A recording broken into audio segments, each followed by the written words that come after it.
Hey, welcome to Motorz. I'm out here in Cactus Country, Arizona to start a new project vehicle. For years now, I've wanted to build up a classic Chevy truck, and I finally found a couple of experts out here who want to help me build it up to help celebrate my upcoming 50th birthday with a 50-year-old Chevy truck. Happy birthday, Chris Duke!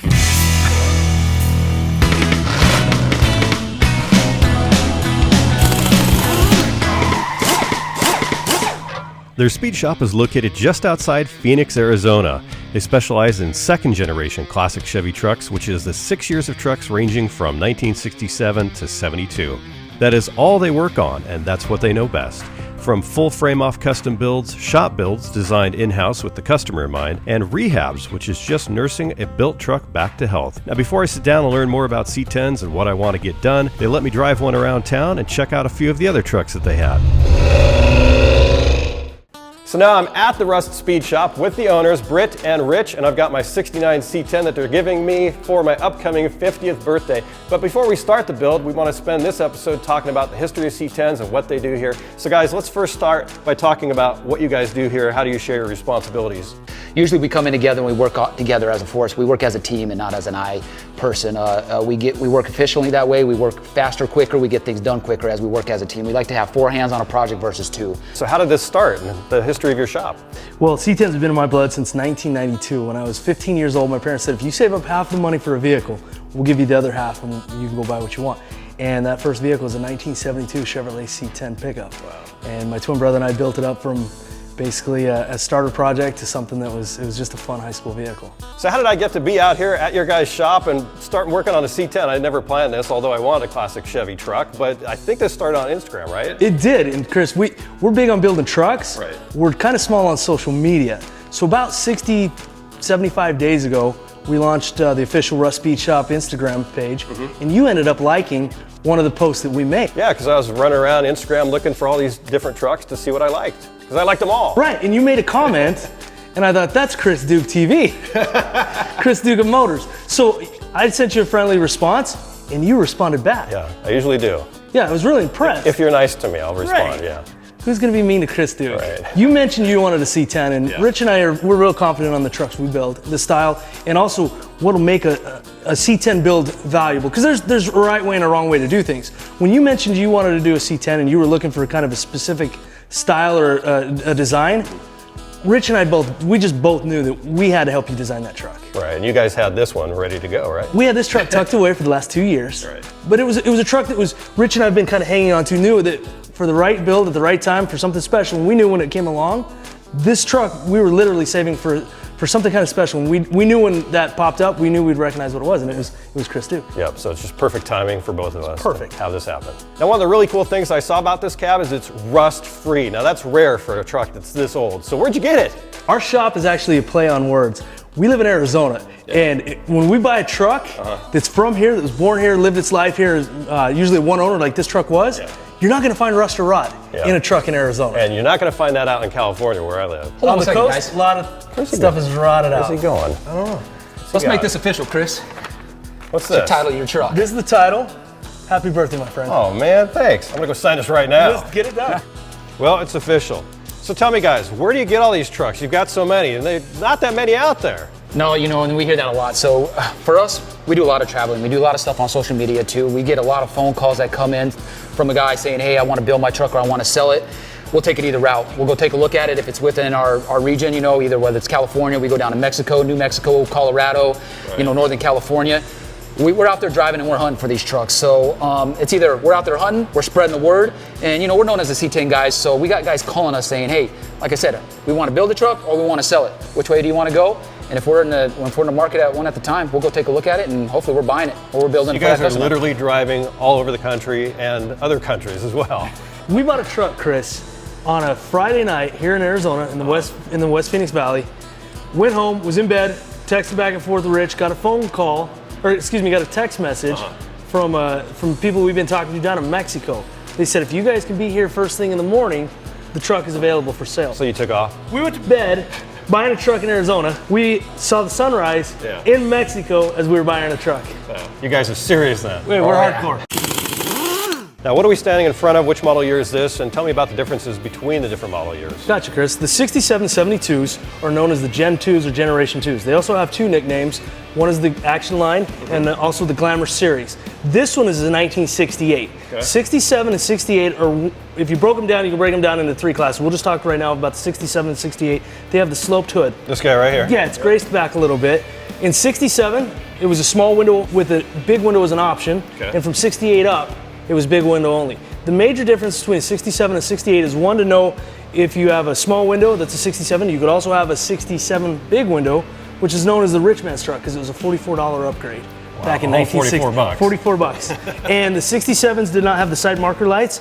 The 68s is when they came out with them. And then, Chris, we get into the 6970 series, which in that truck, it made it more a little beefy because they said it looked a little soft on the 67, 68, so they squared it up like a truck you're standing behind. They just squared up that hood a little more. Right. They changed the whole front end of it, which is called the clip. They changed the hood, they changed the fenders, and then they went to like a style of a pop grill. Your 67, 68 had the metal grill in there, which was a real nice grill, and then they went just to a pop metal grill. The only difference is with that, they started doing some trimming on the trucks. They went to upper and lower trims, and then we kind of jump into the next field, which is a 71, 72. 71, 72, my personal favorite. My first one in high school was a 1972. The major changes from 69 and 70 to 71 and 72, they dropped the turn signals down in the bumper. They went with the what's called the egg crate grill insert.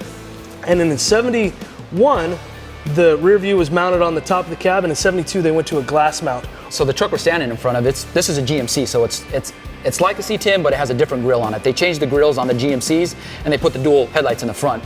C10s had single, GMCs had the dual, and they had a big metal grill in the front. I think through all the lines, that's what they were. The only difference is from the GMC and the C10 is like a VIN, your VIN plate, which would show on your title. And they had a little couple up extra grades with the suspension and the inside. We'll get to those later down the road on a couple other episodes. And then the K series, what's the difference between a C10 and a K10 and K20, et cetera?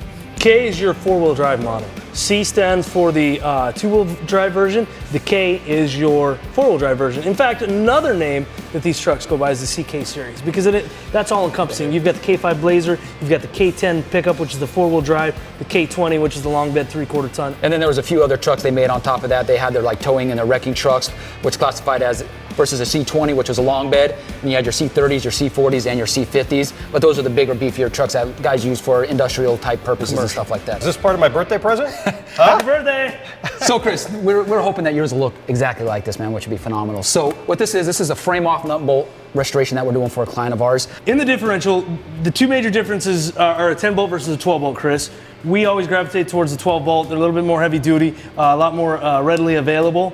You can set your watch on how dependable they are. Either they work really or they don't. We'll take the differential cover plate off, see what's going on, make sure we've got a good serviceable third member differential as they're known, and we'll mate that up and we'll go with the build from there. We're missing a section here is the drive shaft that goes from the rear into the A transmission. little bit, they're not connected very well.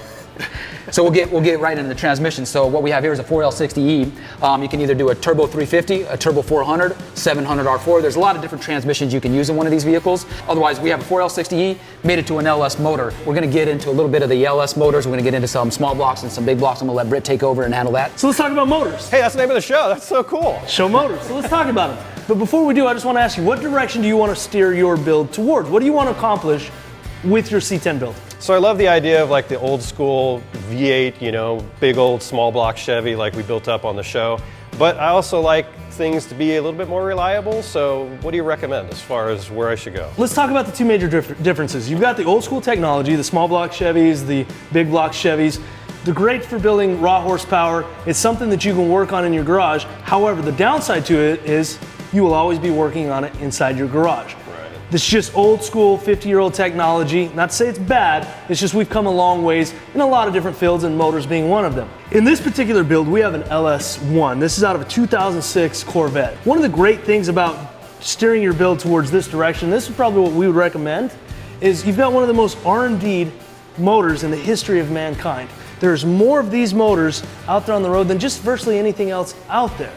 The thing about them is you can get upwards of 300,000-400,000 miles out of that motor when maintained properly while getting 20-25 miles to the gallon and not smelling raw exhaust fuel in the process. Sounds like what I want though.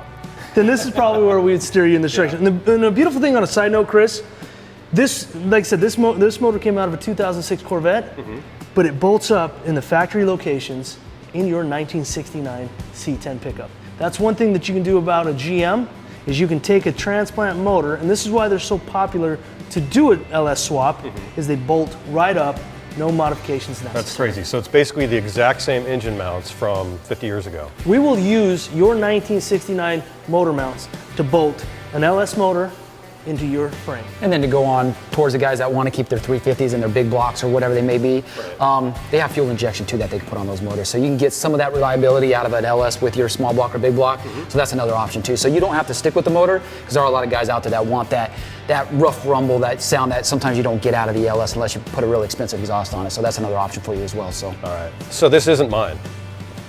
I hate to tell you, it'll look like this. It's so shiny. It's so shiny. And looking around your shop, I see so many possibilities for what I would want on my truck. Is there a certain recommendation that you guys have? Like, what are my options? It just depends where you want to steer your build again. Do you want to go full custom, crazy, wild, and loud, or do you want to stick with a little bit more traditional? Maybe somewhere in between, but where do I go? You know, Chris, for the truck that's in front of you, this is a traditional paint job. We went with the white down the middle with, you know, upper and lower trim that we're going to put on this truck. We can also do a white cap for you, which is kind of traditional for 71, 72. Or you go a little more custom with the truck behind you, just an all solid one color. Right. And we could trim it out however you want. We could do upper, lower trim, or whatever you'd like to do. You can look at all the trucks, even behind you. That's what I'm talking about, the white cap on that truck back there. That's kind of traditional for that truck as being an all stock truck. So what's traditional for my truck, a 69? In 69, that's when they first introduced the upper and lower trim. On the 67 and 68, it was a lower trim that went around the wheel wells. On the 69 and 70, you have the option of a lower trim with an upper trim, or there is a custom ordered just upper trim only, or a more traditional lower trim. It just depends on which direction you want to go. I would say, for it being a 69, we would probably steer you towards doing a two-tone, doing a white stripe down the middle, we call it skunking it, or being a belted truck, and doing the upper lower trim. That is truly traditional. That is the upper end models in 1969, and that would be period correct. Now, I know there's a lot of options when it comes to suspension for a C10, but what do you guys typically do? You know, for you, Chris, it's just going to matter what you want. I think you have an idea of what you want. So there's three things that we can do. We can either do a static drop, which will just lower your truck on springs, spindles, and shocks. Otherwise, we could do a bag truck where we could put it on air ride suspension, or we could do a coilover setup. That's more for like a race setup if you're going to take it to the track. So I think with yours, we're going to kind of just veer you towards that static drop where we're just going to lower it slightly, 3, 5, 4, 6, and that's it. Yeah, I don't think I want anything too extreme or customizable or whatever, just daily driver, just something I can rely on. So Brett, I want all the power in my world for my C10. I want to have fun driving this thing, go fast, but I also want to be able to stop quickly. So what are my options there? You keyed on something very important. Safety is also a concern. When you start adding horsepower and updating these systems, sometimes you have to look at your braking system as well. 1970 and down came with drum brakes in the front. That's no good. So the first thing we want to do is upgrade you to disc brake. And just to show you a quick example, this is a cross-drilled and slotted braking system to not only brake well, to handle well, but also to dissipate that added heat. One of the things that really stood out to me about this shop's designs was their attention to detail when it came to their interior packages that they put in their trucks. So I asked if these were stock designs and was told that they were custom designs that they came up with based on the original factory designs for inspiration. Now this intrigued me to know what was available from the factory and what is available or commonly used in their designs today. Factory interiors were vinyl or vinyl with decorative cloth inserts. Several of the more popular choices that they use are houndstooth patterns, plaids, and other simple patterns. Russ Speed Shop gravitates towards doing complementary color inlays on their visors, seats, door panels, and even dash pads. Now they too use vinyl cloth and will switch up to various leathers and even cowhides with hair on for rustic looking builds. By integrating modern fabrics, designs, and even their signature cup holders built into the seats, they have stayed true to their core beliefs of blending old with new. Now when I pressed them for what's next, they hinted at heated and air-conditioned seats. Now I can't wait to see what designs and options we come up for my interior. So guys, what's the build process going to look like for my new C10? Okay, we're going to take this jungle gym of a looking frame and turn it into the platform for your custom C10 build. And just like a ship at sea, sometimes over the years they grow barnacles. People weld on extra braces, extra brackets. We're going to remove all those. We're going to strip this thing down clean and give it a fresh coat of paint. Then it's off to your drivetrain. We're going to transplant your motor and your transmission to give this thing a heartbeat. Then we're gonna do your brakes, and we're gonna do your suspension, and then we're gonna move on to some assembly pieces that are gonna be like the cab and The front clip, then we're Right. gonna get it off and ready for paint. Okay. Then once it comes out of paint, then we start moving to interior installation and final assembly. Wow, sounds like a lot of work.